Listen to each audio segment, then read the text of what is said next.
The court of the fountain, court of the Sultan's Cypress, possibly an old hammam, rebuilt in the 1600s.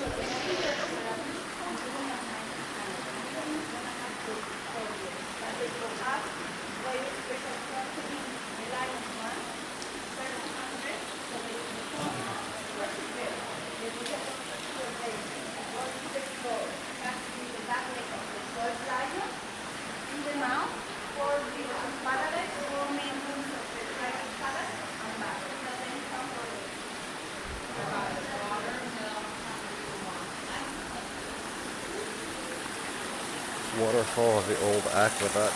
The only part that still remains are the original Nazareth. And why they think it may have been an old hammam, given the amount of water.